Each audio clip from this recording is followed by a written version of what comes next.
Hello à tous, on se retrouve aujourd'hui pour une nouvelle vidéo. C'est parti!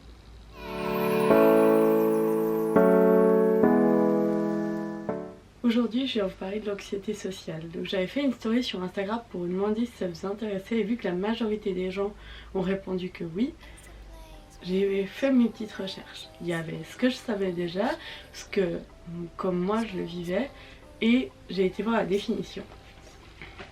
Donc, la définition, en somme, c'est quoi? En quelques mots, c'est un trouble anxieux qui était aussi appelé avant phobie sociale. Les symptômes, selon la définition, ça va être qu'on est sensible à la dépression, qu'on a des peurs intenses qui peuvent survenir dans une ou plusieurs situations répétitives, qui vont entraîner une gêne ou un handicap sur le moment par rapport à ça. Si je regarde, c'est juste ce que je suis en train de lire pour être juste dans la définition. En fait, on a surtout peur de se sentir jugé, de se sentir comme si on était bizarre et que les gens pensent ça de nous. On évite souvent les situations sociales et en fait c'est ce qui va créer un cercle vicieux où si on a peur de quelque chose, on aura tendance à devoir l'éviter au maximum, ce qui est totalement normal, mais ce qui va aussi faire que souvent du coup on va de plus en plus éviter les situations où il y a trop de gens et tout ça, et ça peut vite se retrouver où on est enfermé chez nous et on voit personne. Après, il y a plusieurs modèles d'anxiété sociale. Il y aura l'anxiété sociale qui est due à la performance. Donc c'est en fait, quand vous faites de l'anxiété sociale, on va reparler un peu de ce que c'est, mais uniquement quand vous avez un entretien, quand vous êtes mis en fait au défi entre guillemets et que vous allez avoir une performance à fournir et à donner. Donc dans ce cas-là, ça s'appelle l'anxiété de performance et ça va vraiment être spécifique. Donc vous pouvez vivre très bien votre vie tout le temps et quand il y aura ça, vous allez être surstressé, ça va pouvoir vous provoquer peut-être des crises d'angoisse ou des choses comme ça. Un autre modèle, c'est le modèle cognitif. C'est ça un petit peu différent. Ça c'est vraiment lié en fait à... On va plus avoir un...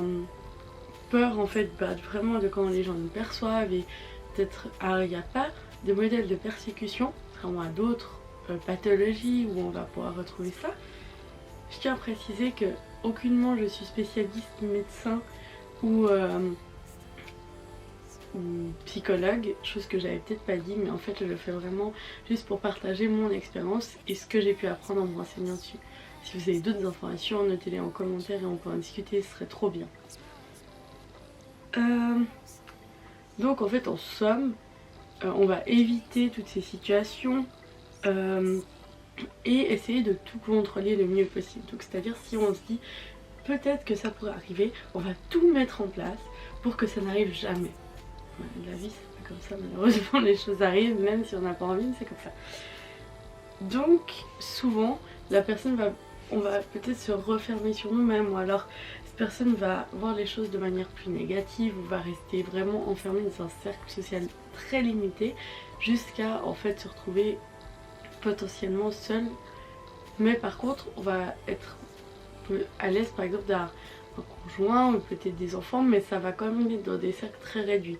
Donc c'est pas parce que vous avez une famille, que vous avez un conjoint, que vous n'avez pas à faire d'anxiété sociale. On peut vivre avec une communauté, avec des gens et en faire. C'est pas lié au fait de forcément vivre seul chez soi, reclus.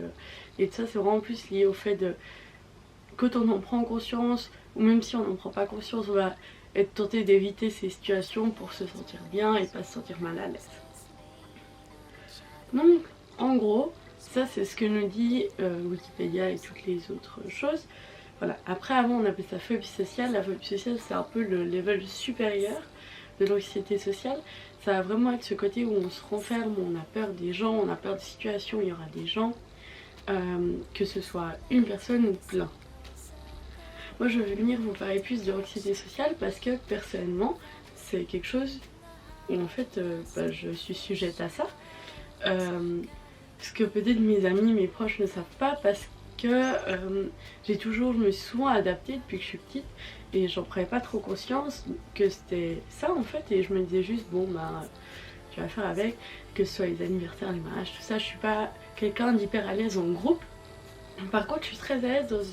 Je peux très bien avoir des conversations avec en one-one, être dans des petits groupes, ça me dérange pas, mais du moment où on est plusieurs, vraiment un gros groupe, ça me met mal à l'aise et je vais pas savoir où est ma place, je vais pas savoir comment me positionner.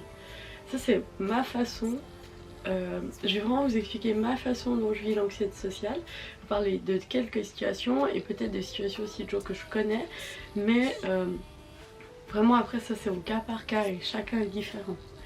Pour ma part, ça fait pas très longtemps, j'ai commencé à comprendre que c'était ça, mais je me disais ah, c'est peut-être parce que c'est un effet de mode, c'est peut-être parce que de plus en plus on parle de l'anxiété sociale, c'est un sujet qui va revenir dans les médias, qui va revenir dans les réseaux sociaux, comme le body positif, comme tout ça, ce qui est extrêmement bien qu'on en parle parce que je pense qu'en fait on peut comprendre mieux qui on est à force et comprendre plus aussi quelle est notre place dans la société, comment on peut se positionner et tout ça. Mais du coup je me suis dit ah mais peut-être que tu te dis que c'est ça parce que c'est à la mode, parce que les gens en parlent, tout ça. Et en fait en me renseignant un peu plus je me suis dit non en fait c'est vraiment ce que je vis et j'ai le droit de dire que je fais de l'anxiété sociale. Je pense que c'est pas toujours évident de se dire oui je suis légitime à dire ça et c'est pas un mensonge, c'est pas une façon d'être que j'ai envie de me donner, mais c'est vraiment ce que je vis depuis plusieurs années et je mets les mots dessus. Donc pour ma part, ça, je pense que ça a été assez progressif, j'ai toujours été mal à l'aise, mais en grandissant bah, j'ai plus compris qui j'étais, j'ai plus compris où était ma position, ce que je voulais ou pas dans mes cercles sociaux, les gens qui étaient bien pour moi et ceux peut-être avec qui j'avais besoin d'un peu de distance. Et de base, je suis pas quelqu'un qui avait beaucoup des énormes groupes d'amis. J'ai déjà été dans plein d'événements et tout ça, mais c'est vrai que c'est pas forcément là où je vais être le plus à l'aise et ça va me provoquer des stress, me dire comment je dois être habillée, qui c'est qu'il y aura et tout ça. Et le fait de pas pouvoir contrôler tous ces paramètres là, souvent ça va faire que je vais peut-être me sentir pas très bien, je vais me dire oui mais si j'ai pas le bon vêtement, est-ce que du coup je vais être hors cadre et du coup je vais pas être dans le groupe. Bref, tout ce genre de choses. Donc pour moi, c'est vraiment des gros questionnements, provoquent du stress de façon régulière. Et je pense que maintenant que j'ai mis les mots dessus, c'est pas que je vois plus personne, bien au contraire, mais c'est juste que si je le sens pas, je vais moins dire oui, je vais le faire. Si ben, je me sens peut-être pas d'aller dans tel souper d'entreprise ou de, je sais pas moi, de retrouver 10 000 amis dans un bar, voilà. Parce que je me sens pas vraiment que c'est pas le moment où j'ai besoin d'être toute seule, moi je vais pas le faire en fait.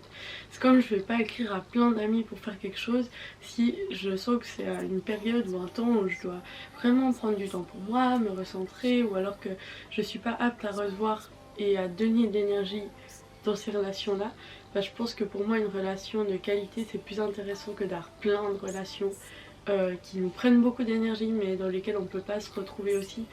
Je pense que les relations c'est intéressant quand c'est un échange, quand on investit de l'énergie mais qu'on en reçoit aussi. Donc pas fréquenter que des gens qui nous pompent toute notre énergie, mais aussi avoir des gens qui nous ressourcent de ouf. Et que ce soit quand on est seul ou avec des gens, on peut avoir des temps justement de ressources pour après pouvoir donner plus. Et ça c'est vraiment très important. Que vous fassiez de l'anxiété sociale ou pas, c'est vraiment une chose que je pense que chacun peut pratiquer, de se dire est-ce que maintenant c'est la période, est-ce que c'est mon cycle pour ça et tout ça.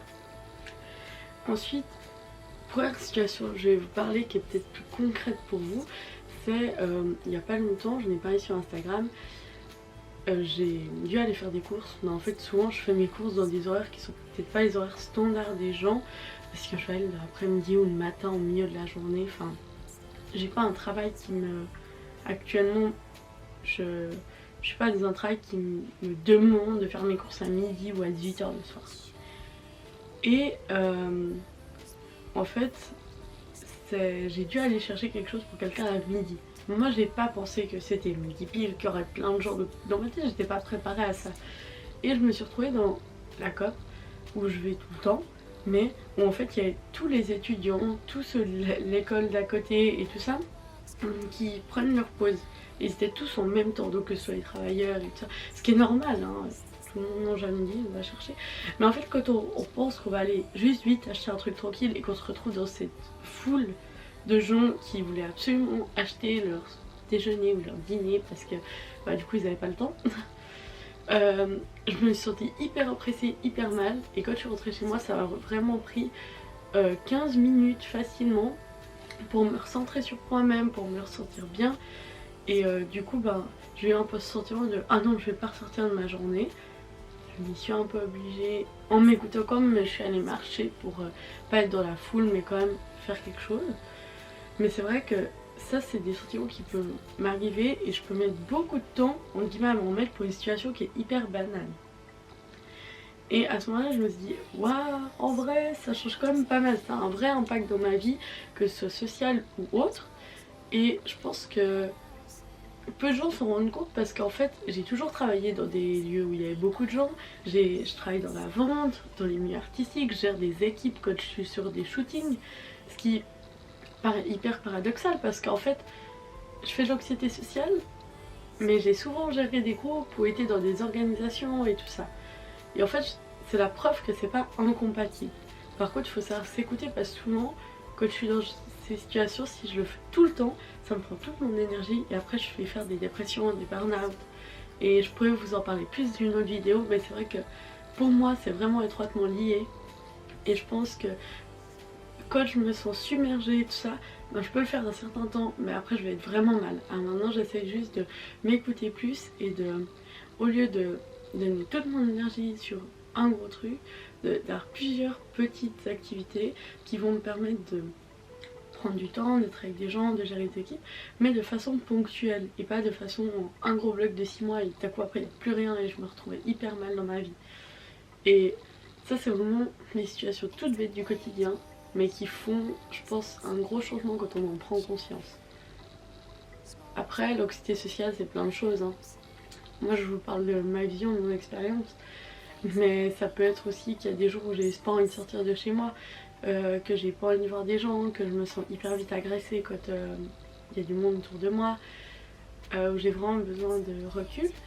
Et bah, du coup dans cette période là je peux être très solitaire entre guillemets, mais c'est aussi parce qu'en fait j'ai juste pas l'énergie. C'est vraiment quelque chose qui me demande une énergie en plus, de sortir, d'aller voir des gens, de faire des activités.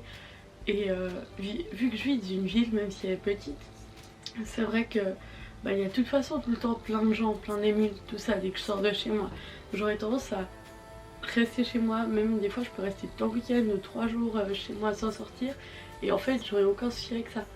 Parce que ça, je me sors dans ma zone de confort, dans ma bulle.